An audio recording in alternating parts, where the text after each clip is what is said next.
Hi guys, welcome back. Welcome to lecture 4 exercise. We're gonna work on creating threads in this exercise. I hope you guys have already gone through the slides and theoretical part of this lecture, which I have already uploaded. So what we're gonna do in this lecture is we're gonna do a couple of exercises on creating threads, managing threads, terminating them, and we're gonna add some functionality to our threads and see how they actually work in Linux using Pthread, as we discussed in theoretical part as well.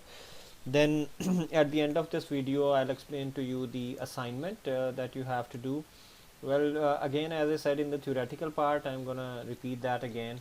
If you have gone through carefully all the concepts in the theoretical part, you have gone through the video and understood completely what threads are, what different types of threads are, and you have already gone through this video as well, then it shouldn't be a problem with you solving the assignment. So something similar which will be asked in the assignment, we're going to do it right now. So if you understand this carefully, you should be able to handle the assignment properly. If you don't understand anything, and if you are not sure about what this assignment is looking for, how to do it, please get back to me, drop me an email, and we can discuss about it. Alright, so let's get started. So our first program will be to get the ID of our main thread, right? So let me start writing the code and I will explain the code on my way. So let me save it first of all. So I'm gonna save it under temp. I'm gonna call it hello underscore thread.c. Alright, so let's get started. Let's include the standard library stdio, and I'm gonna include stdlib as well. I'm gonna use it later, but let me include it over here, stdlib. And I'm gonna include a special library which is used for threads, which is called pthread. If you remember, we discussed that in our theoretical part. So I will do pthread.h. This is the library used for threading in C. And I'm gonna create a main method. So int main, I'm gonna include all the arguments with main, but if you want to do it without arguments, it's absolutely fine, it's your choice. But I might get some parameters from either command line parameters, or maybe I'll take an input from the user. Anyways, if I take command line parameters for coming exercises, then I might need that, but if you are not planning to do that, you can skip this. So this is what I want to have, and I'm gonna return 0 from my method. So okay, so what I'm gonna do over here is I want to show the ID of my current thread. So how I'm gonna do that now? Since we know that as soon as the program starts running, it has to go, I mean, in order for the program to run, it has to go to the memory and it becomes a process. So as soon as it becomes a process, it will have a default thread inside it, normally called as main thread. So my program, this program, when it runs, it will be in memory, so it becomes a process. So when it becomes a process, it will have a default thread in it, since it will be single threaded by that time.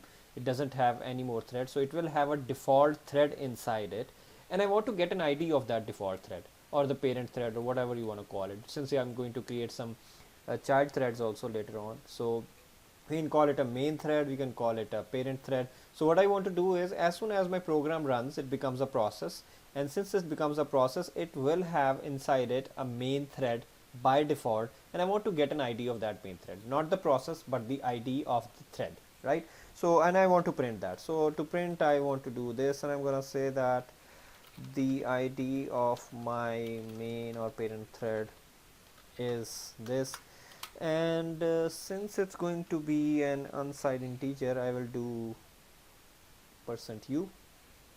You can try with int as well, shouldn't be a problem. And what I want to do is, I want to use this library pthread, and from this library I want to get a method. It's called pthread underscore self. What this method is going to do is, this will return to me the ID of the current thread, ID of the thread where I have called this method. Now since I have called this method within the main thread, it will return me the ID of the main thread, and normally it returns the ID that I need to typecast into integer. So I'll convert that ID into integer and then I will show that. I think that's pretty much it. Let's try to compile this and see how it works, what it shows us. So let me go to my documents temp, and in order to compile this program, whenever you are compiling a program that requires thread, you need to add a special directive to it. I will show you that now. So let's start with the traditional way of doing it.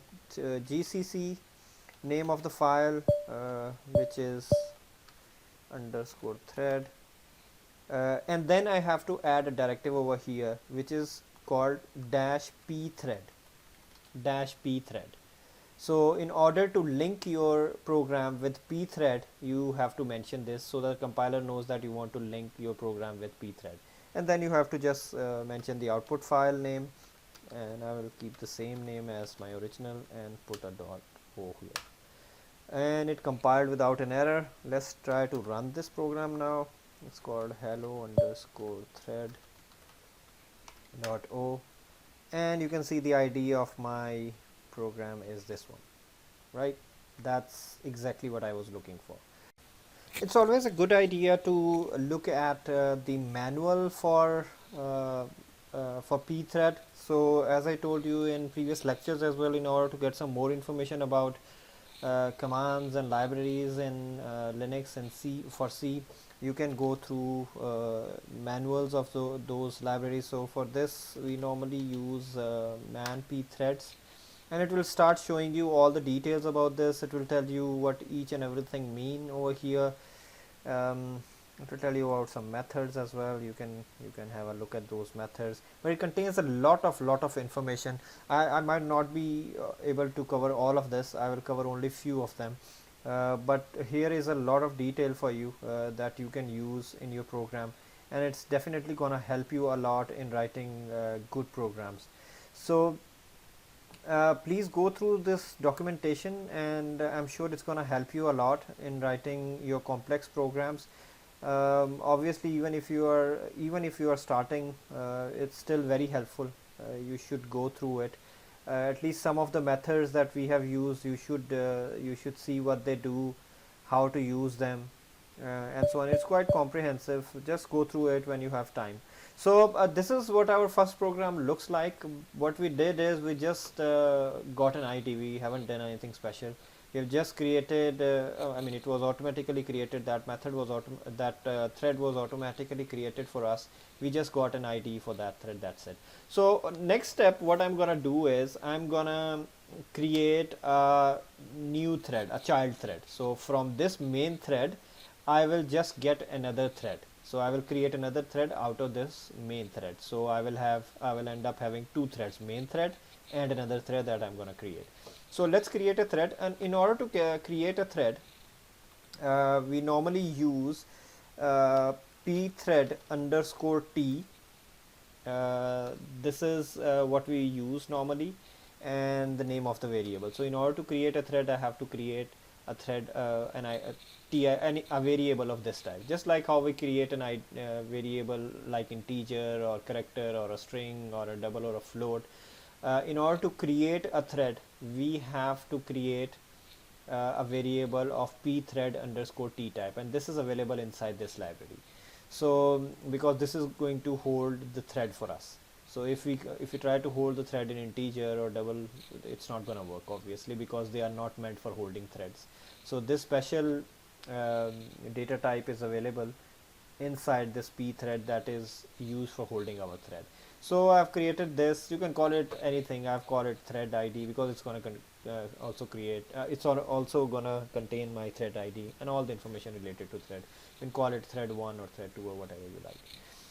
Then next, what we're gonna do is there is a special method inside this library that will create the thread for me. So that is pthread dot create, and using this method, I think I've already shown this method maybe when we were talking about pthreads in theoretical part, I guess. Even if I've not shown this, we are doing it right now.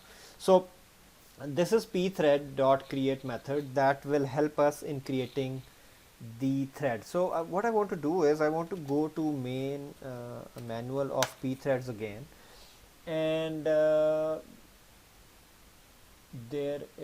should be create somewhere. um, Cancel and create. I wanted to actually show you the parameters it takes. uh, I can take those parameters by going to this as well. I guess maybe in Firefox I can get that instead of just going through here. So what I can do is pthreads C, and I think documentation or manual you need to write. Yeah, this one. So it looks very similar to that. It's just that this helps in scrolling better. So you can see all the details over here. This is the manual available for pthreads, and this website actually has almost all the manuals. So for example, something like this, if I go to create pthread underscore create, this is what I am using. So if you see inside the definition of this, you will find all the arguments I have to pass in order to create a thread. So, and it's telling me that it's inside this library, which we already know. So first thing I'm gonna pass over here is the pointer to thread. I'm gonna pass a pointer to thread. Then next thing I want to pass is the pointer to attributes. Any attributes of that thread I want to include. I mean, size, stack values, and so on. But I'm not going to do that. I will go with the default threads, but you can try out with default attributes as well.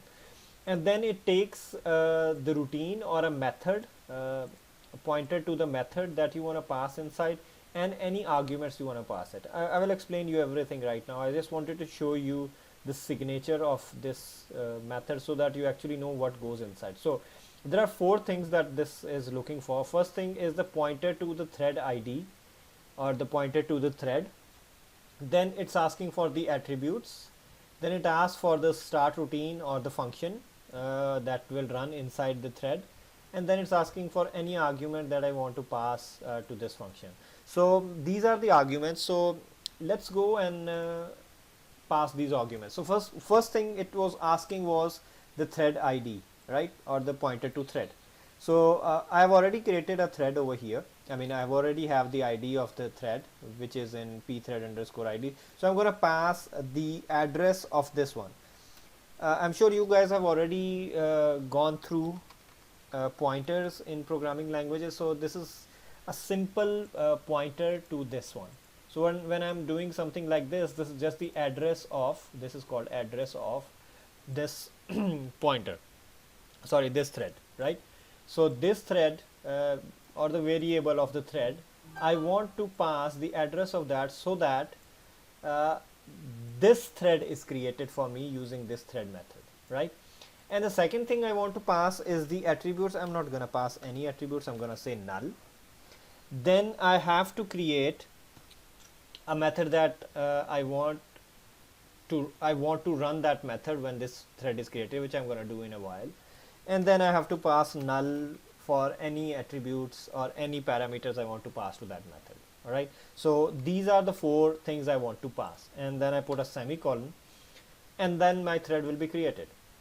I think it's not that difficult. Only 4 parameters out of those 4, 2 are null, and this one is just a thread variable I have created, and I have passed inside this function the address of this thread, right? And then this method will create for me thread with this ID.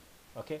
So, and one important thing I need over here, what do I want to do with this thread, right? So this is important. I'm not just creating this thread for just like that. I'm not doing that. I want this thread to do something, and what I want this thread to do will go over here, and I want this thread to, I don't know, display a message to me.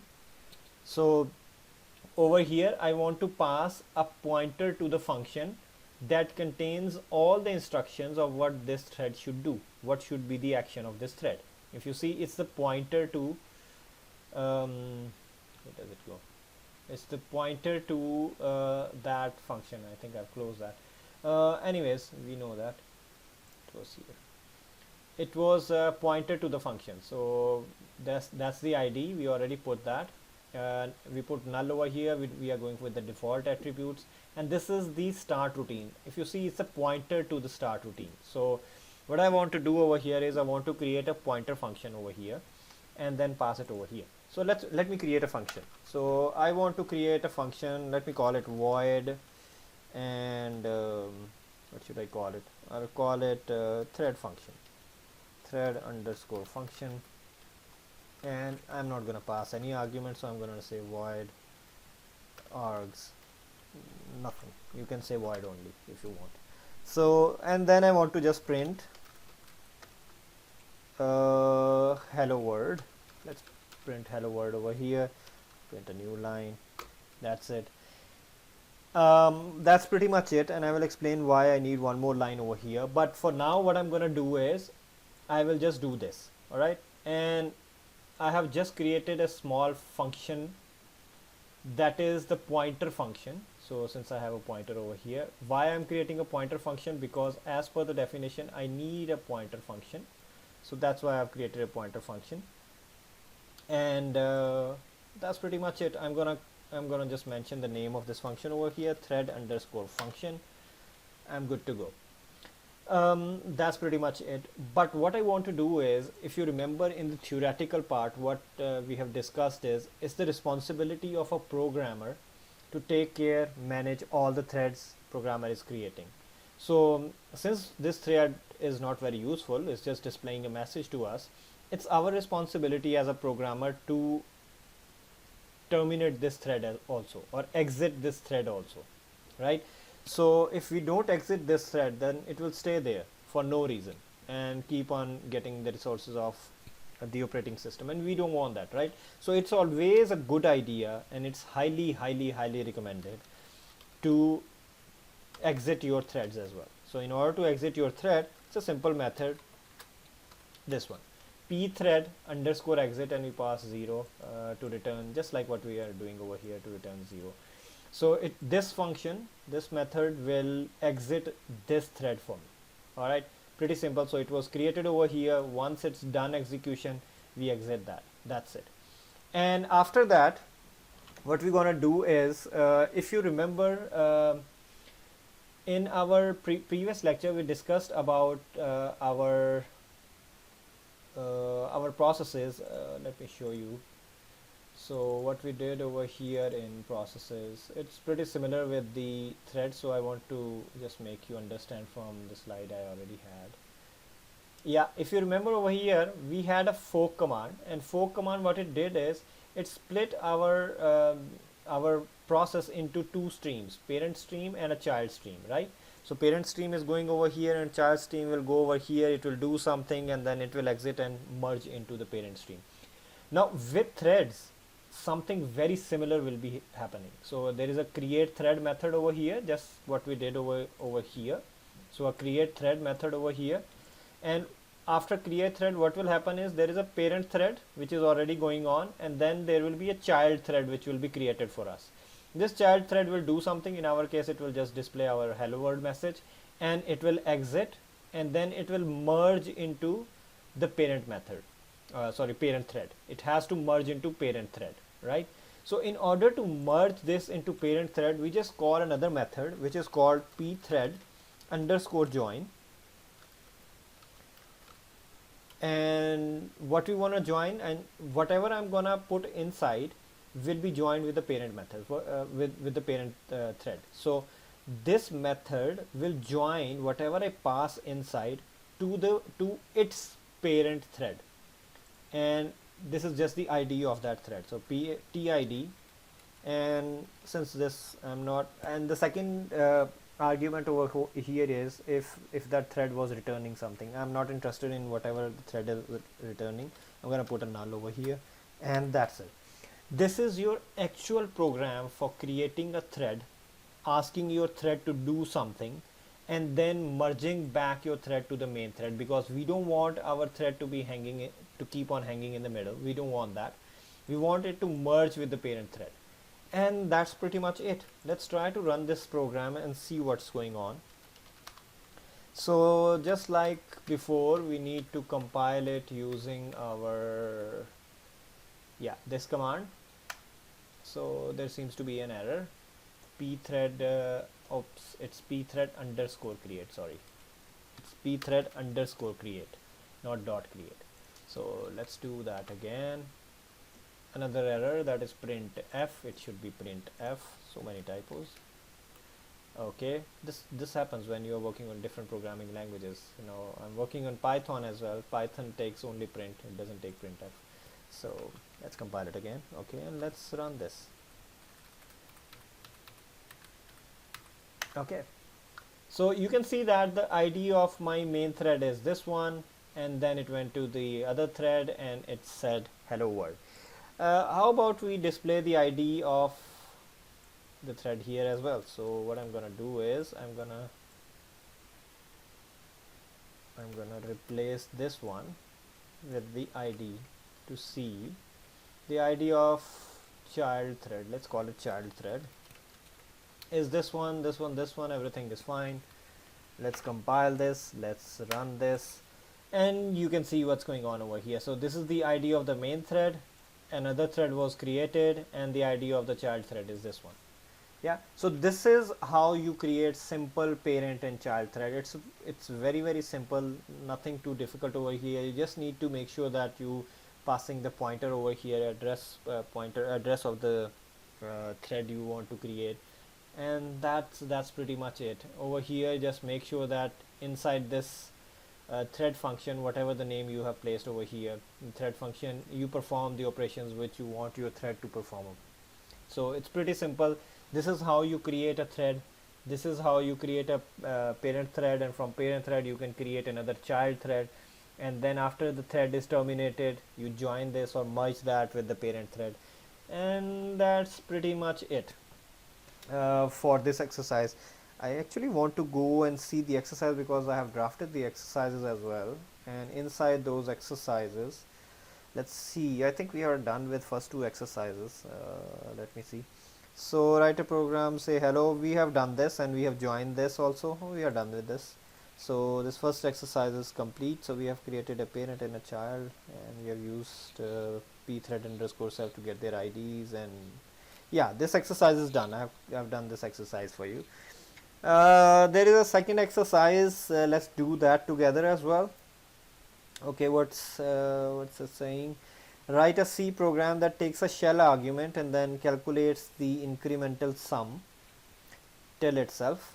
For example, if the argument passed is 3, the incremental sum will be 6. Alright, the output of the program should be incremental sum, right? The incremental sum function should run in the child thread. Okay, so incremental, so sum should be done in child, and the result of the sum should be displayed in parent. Okay, alright. So we have to create a function that takes that gives us the incremental value of the input that user has given, and we do that incremental value in the child thread and then display that incremental value in our parent thread. The child should exit before parent can display. Okay, so we know that, so we can do that in child and then exit that, then join it, and then display the result. Fine. Okay, I think I got the idea. Let's do that then. Okay, so what we're gonna do first of all is I'm gonna change this this function, maybe change the name of the function. Okay, let's start with the main method. So let's keep this to show the ID.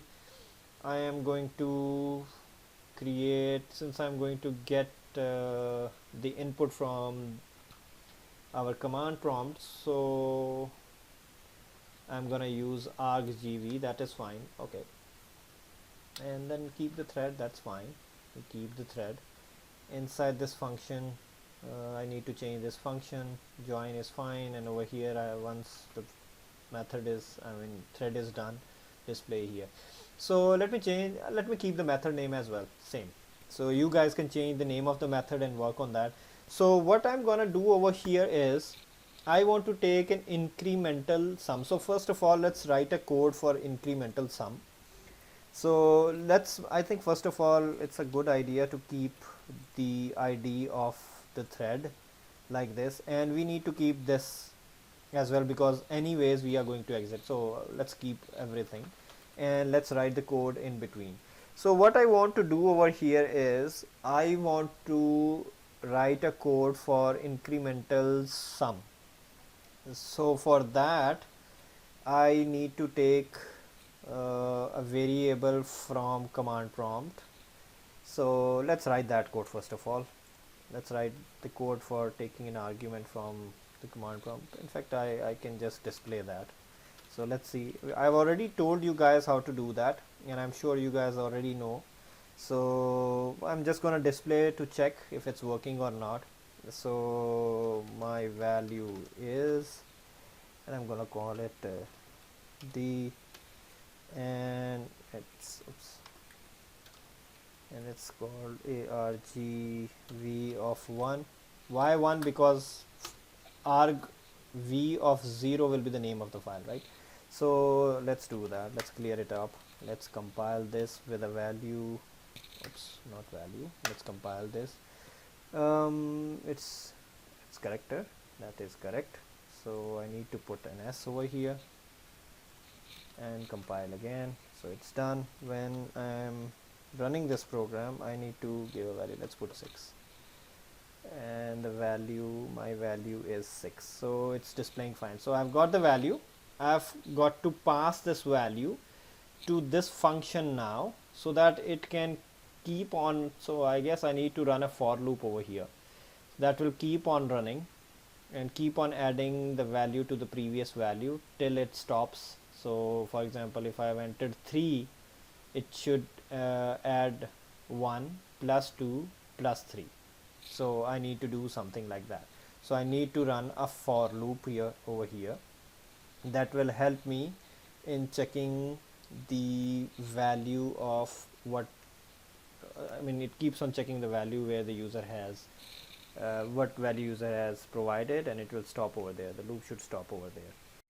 So let's start running that loop. But before I run that loop, what I have to do is I need to know what value user has entered. So this function, main function, should give me that value that user has entered on the command prompt. So if you remember, let me go back to show you pthread create over here. If you remember this, while creating this thread, we know that the first one is the pointer to the thread ID. Then the second one is the attributes. We are not concerned about that. We're going to use default attributes. Then this is the start routine where our function is running, is the pointer to function. And this last argument actually is the argument that we want to pass to this function. So this last parameter can help us pass this value from the main method, since the value user is entering is in the main thread. So we need to pass this value to our thread, newly created thread. So this is the place where we can pass that value. So if we go back, we have taken this value in arg v1. So I'm just going to replace this with arg v of 1. This is where my value is, right? So my value is with the value user has entered is available over here, and I'm creating this thread, and this thread is going to run this function with this parameter. So now I have argv, and this argv is over here. It will come over here in this one, right? So it will be passed from here. This is the function with this argument. This is my pointer function, and this is going to be the argument I'm going to use. So just to make it more readable, I'm going to place this into size variable. And if you see that over here, I have taken this value, and this value is in the form of a character array or a string. It's in the form of character array or string. And in the for loop, I need values in the integer format, right? So I need to convert this string, which is this one, character array number 6, for example. I entered 6, that is in string form, right? So I need to convert that into integer form. So for that we have a function in C that is called atoi, and it will convert for me the value to integer. So I hope you understand this. Since the value I'm getting over here is in the string form, or to be specific in the character array form, and I have passed that exactly like that without doing any typecast over here. So the value coming from here is still in the form of string. So I need to convert the string into integer so that I can loop through this value. So now I think I just need to run my for loop. Int I is equal to 0, I is less than and equal to size I plus plus, and I need to, what I need to do is I need to find the sum of all of these values. Now what our exercise is saying is the output should be the incremental. That is fine. The incremental sum function should run in the child, which we are doing. This is running in the child, and the result of the sum should be displayed in parent thread.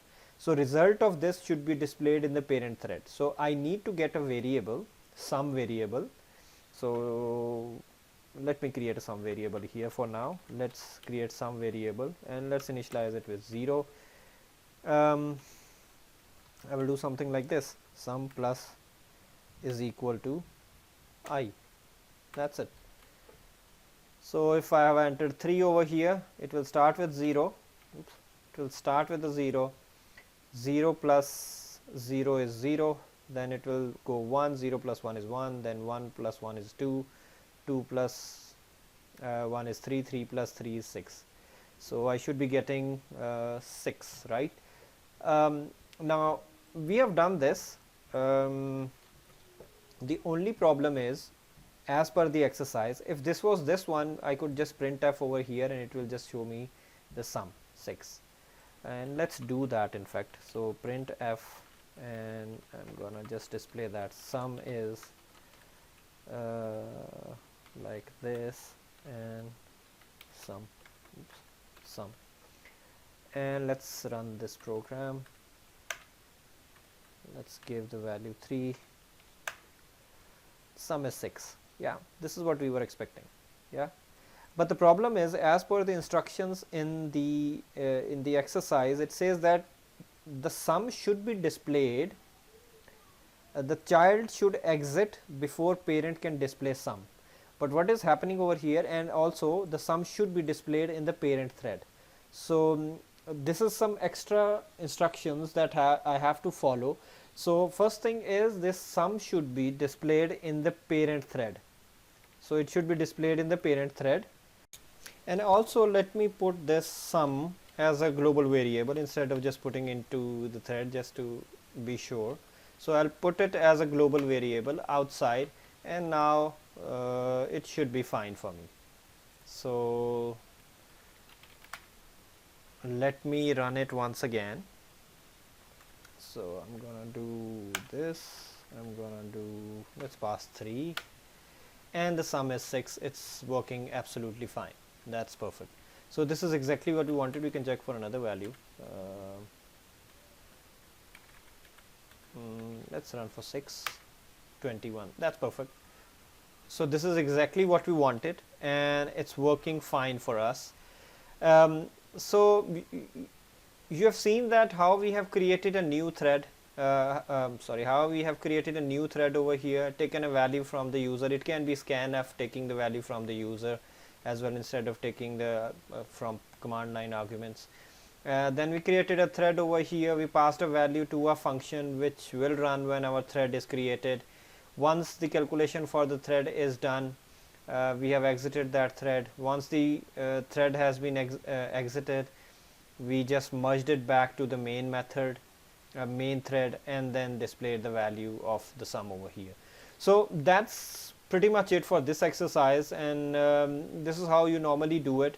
You just take the values from one of the main threads, pass that values to other threads. If no passing value is required, then you simply have to call the method that contains all the actions that you want to take whenever a thread is created. So I'm going to do another exercise for you, and let me do that exercise because I want you guys to concentrate more on the assignment, which I'm going to explain at the end of this video. So let me do this exercise, although I put this exercise as a practice for you guys, but let me do it for you so that you guys have more understanding of how to do it, and then you guys can concentrate more on the assignment instead of just working on these practice exercises. But I would highly recommend you guys to create these programs on your own. After watching this video, try to write it yourself, these programs, and I'm sure it's going to help you a lot.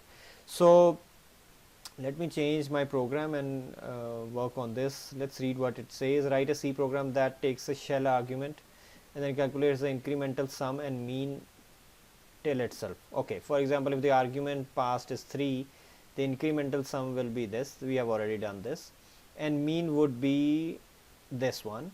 Okay, mean, average, we have to take an average. The output of the program should be incremental sum and mean, we know this. The program should follow the below mentioned attribute. The incremental sum function should run in one child thread, mean should run in another child thread. So there are going to be 3 threads, one main thread and 2 child threads. The result of the sum and mean should be displayed in the parent method, just like what we did before. In total there would be 3 threads, 2 child and 1 parent. Alright, let's get started. Let's do this. We already have this. I think we just need to add another one, and that's pretty much it. It will be easy if we add another function over here. I'm gonna make it I'm gonna merge these threads so that I don't have to join them separately. So what I'm gonna do is let's create a function. First of all, let me create a mean function of taking an average, and let me give them meaningful names. So I'm gonna call it incremental underscore sum and mean, calculate mean underscore mean.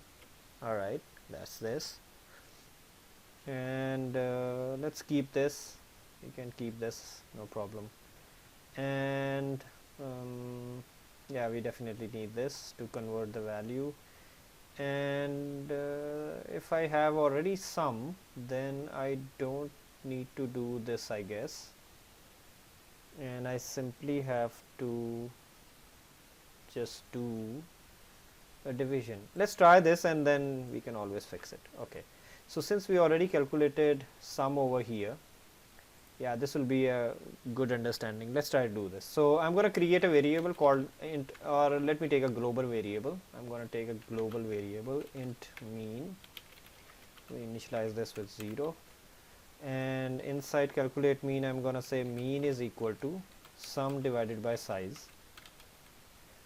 Yeah, sum divided by size. Sum we could calculate it over here, size we have, this one is this, we exit, that's it. Alright, so since there are 2 threads, I'm going to create an array over here, array of 2. You can create 2 separate threads, no problem, it's up to you. I want to do it this way, it's totally up to you. And this one I'm going to say this as 0, and I have to create another one. Oops. I'm going to create another one over here. Since there are 2 threads, I'm going to create another thread. I'm going to call it 1. I hope you understand this. I've just taken an array of this data type. You can do something like this as well. It's up to you. For me, it was looking easier like this. You can say TID1 and TID2. You can do it that way as well if you want. So let me just change this back, and this is this, and I need to change the names. Let me copy the names from here and let me paste it over here, and this one is calculate mean. And since I need the size, so I need to pass this, that's this, and in order to join I'll just pass the array, this pointer. I'll just pass this and both of them will be joined. Instead of calling this method twice, one for each thread, I'll just do this and the whole array will be joined, right? Since I want to ultimately merge both the threads to the main thread, right? This is what I want. And I also want to display the mean as well, right? Sum is already there, let's display the mean. So let's display mean over here. Mean is, and let's call it mean, since mean we already defined over here if you remember. So let's try this. I think that's pretty much it. Clear it, and let's compile this, and let's do 3 maybe. Let's see what's going on. That's perfect, that's perfect. Sum is 6, mean is 2. I think that's exactly what we were looking for. Sum is 6, mean is 2. Perfect. Yeah, so it was that easy. So very simple. I hope you understood this, but I will definitely explain once again all this code, because your assignment is going to be something very similar. Okay, so let me start from beginning and explain this to you what's going on, so that if there is any doubt, it's clear. All right. So what we wanted to do over here is we wanted to create two threads, and one thread will calculate the mean and the other thread will calculate the sum, right? So this was the requirement of this program, and we wanted to display the mean and the thread mean and the sum in the main thread, right? So this was the requirement. Now we know from this method that we need to create method for each of our function, each of our thread, so that we can tell that thread that you have to perform this action. So we already had one method over here. So let me explain this. So we have created a method called incremental sum. It should be a pointer method, since this method takes only pointer functions, pointer methods. So that's why we have created a pointed method over here. And then inside this we have to pass an argument, whatever that argument is, and that argument we will pass over here. So whatever argument we pass over here will be saved in this variable args. First line is we are just displaying the ID of the thread, and you know from the previous exercises that in order to get an ID of the thread we use pthread underscore self, and this will display me the ID.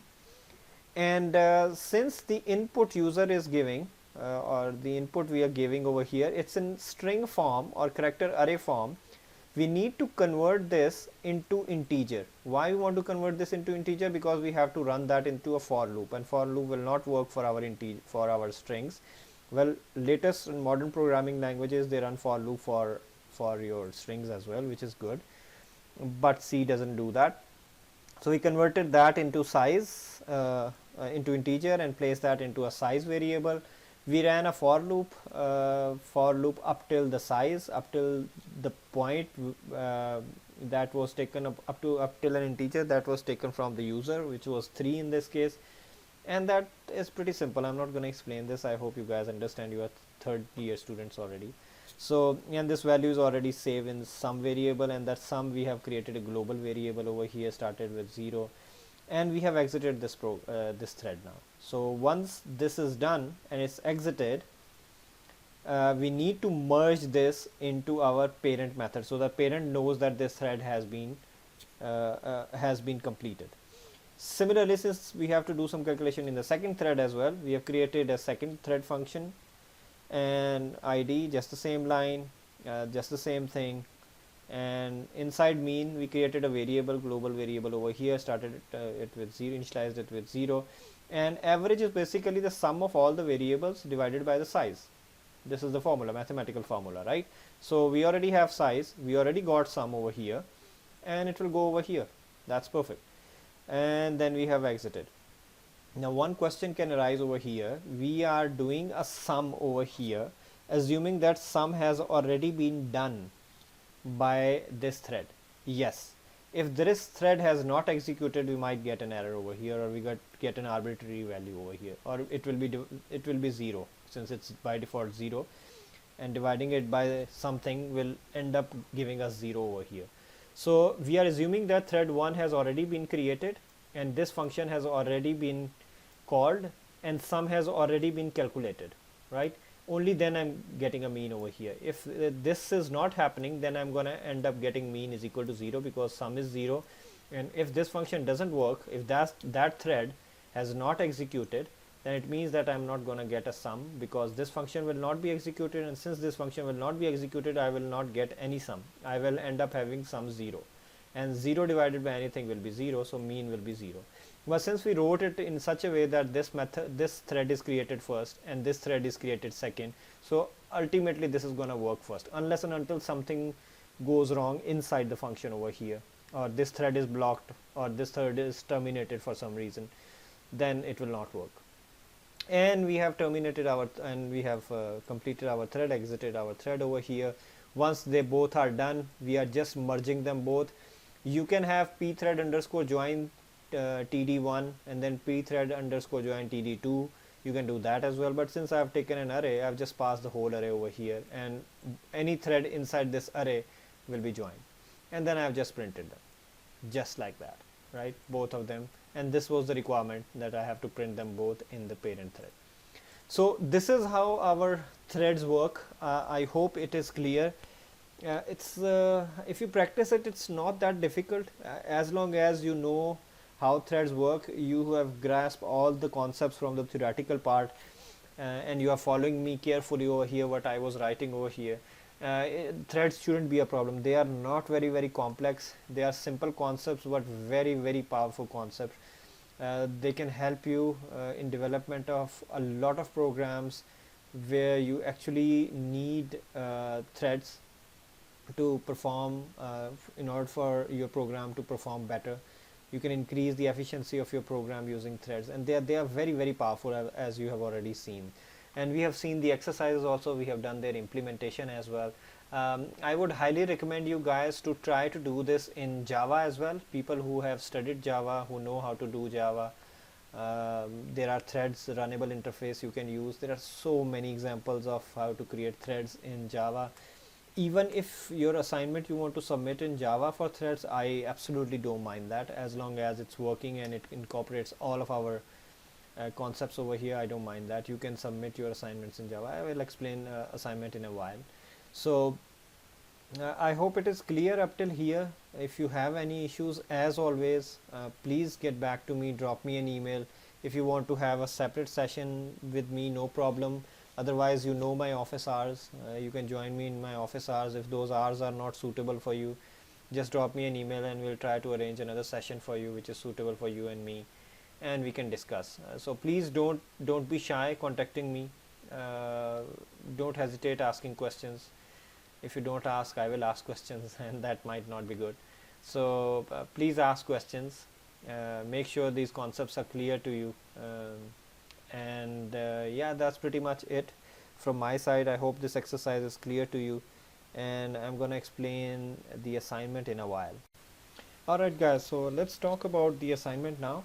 So this is the document that contains your assignment. I will upload this on Blackboard and you can download that from the Blackboard. So the deadline is 18th of October and you have to submit this document on Blackboard. Do not email me. I will go through the instructions in a while. And it's 10 marks assignment, so make sure you don't miss these 10 marks. They are very important. And it's not a difficult assignment as well. I'm just going to explain you the whole assignment, and we have done something similar in exercises today. So make sure you understand these instructions very carefully. If you don't understand anything, please drop me an email and I can explain it to you again. So please make sure you download this document from Blackboard and write your name and ID and name in this document and save this document. You have to solve this assignment within this document.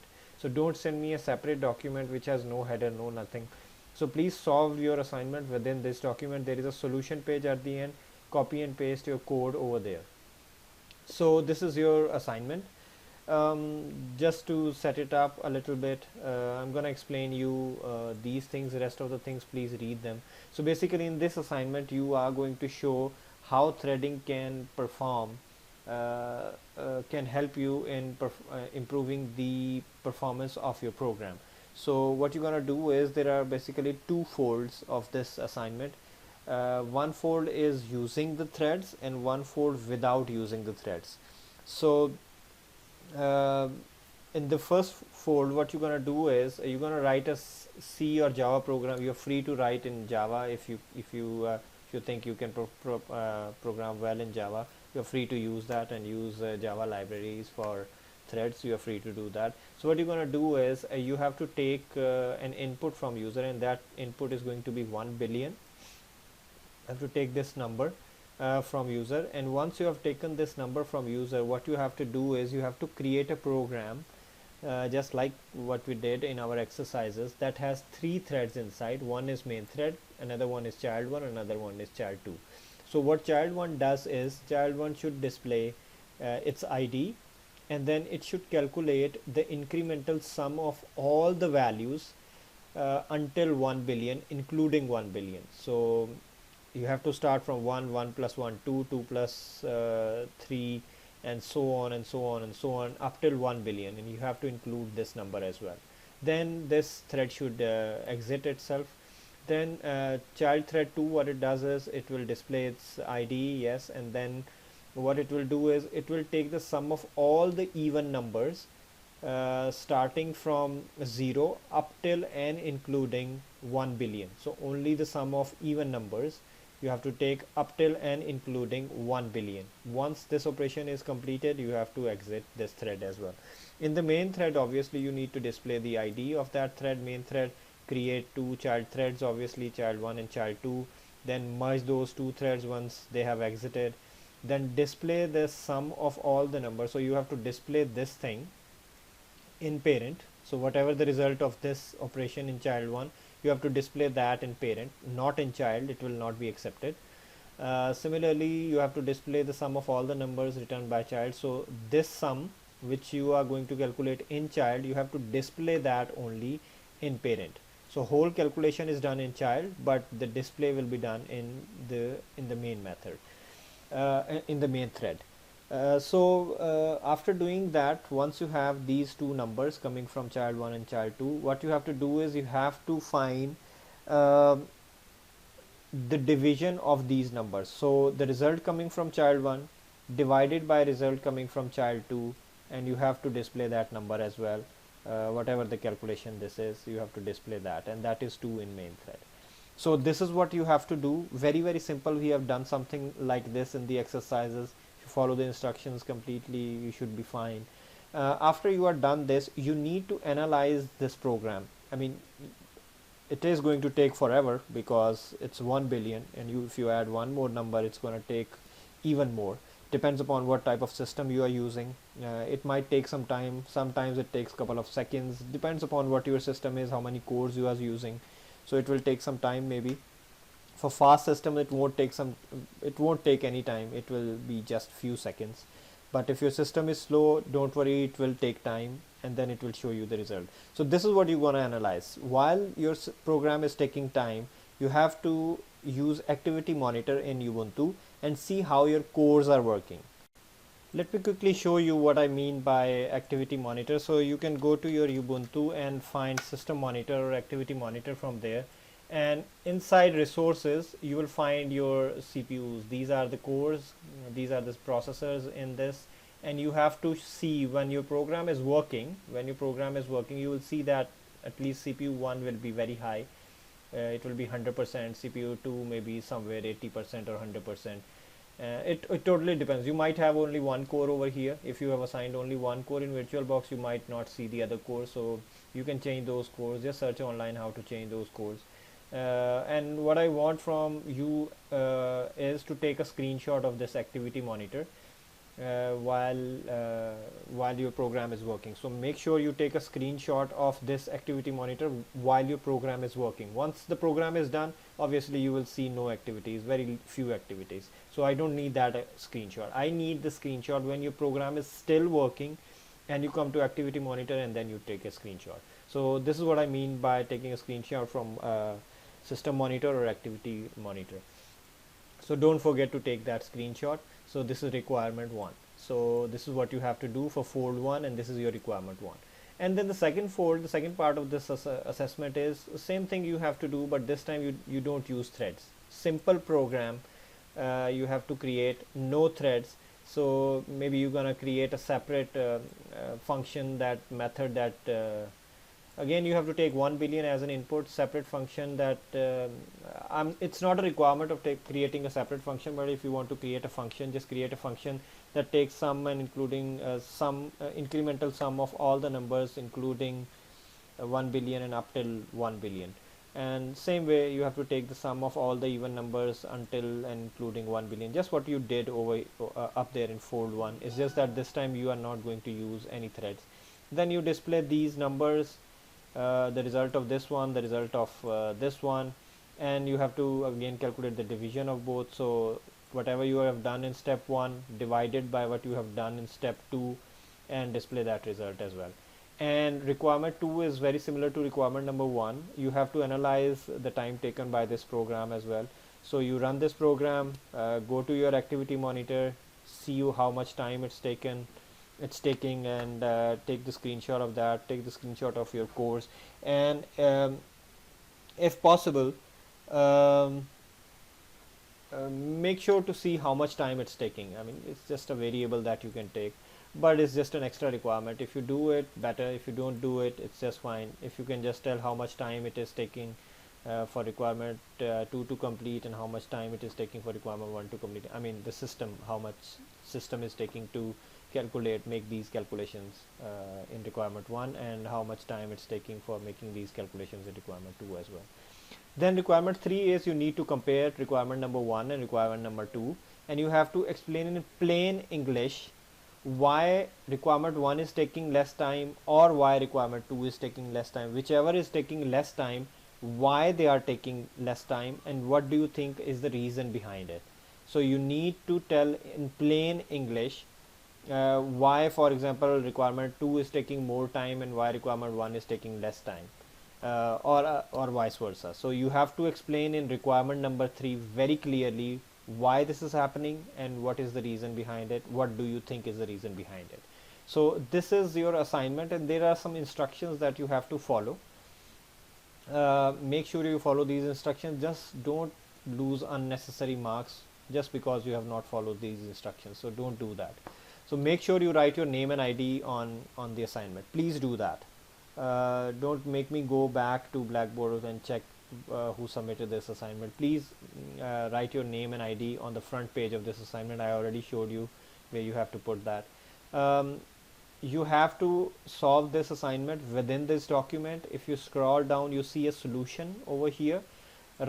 Copy paste your code from requirement number 1, fold 1 over here, then answer requirement number 1, then copy paste your code from fold 2 over here, answer your requirement number 2, and then requirement number 3, answer over there in plain English.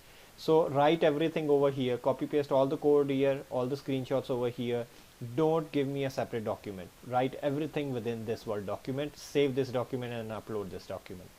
And obviously I told you for requirement 1 and 2 you have to take the screenshot of activity monitor. Obviously do that and paste that in the solutions as well.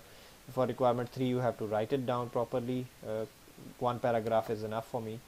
This assignment is 10 marks. I already told you that. And this is not a group assignment, guys. This is an individual assignment. So any two students having similar assignments, both will get 0. So don't do that, please. And obviously this might go through Turnitin as well, but I don't want to do that. So please don't do that, and don't copy assignments. And it's not a difficult assignment at all. You should be fine. Please try to do it yourself.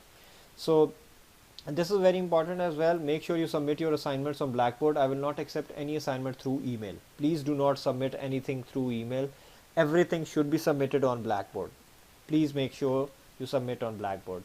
Deadline is 18th October 2020. So no extensions in deadline, because then there are other assignments as well. I have to go through those assignments as well. So no more deadlines. Please submit before this deadline. If you have any questions regarding that, if you have any problem, please discuss with me. And finally, I need to make sure that you have done your assignments yourself. So I'll pick random students, arrange a time with them, and we'll have a question answer session with them. So just to make sure that you have done your assignments. So, and this is not for all of the students. I'll randomly pick for some of the students for this assignment, then randomly pick for some students for next assignment, and then next assignment, so that everybody gets a fair chance. We'll do that as well for each assignment. And this is the rubric. I'm going to use this rubric to mark the assignment, and you have to submit your solutions over here. I think that's pretty much it. It's all clear. If you think something is not clear, please drop me an email. I can explain it again. We can have a session to discuss further. So that's pretty much it from my side, guys. I'll upload this assignment, and please download this, submit before the deadline.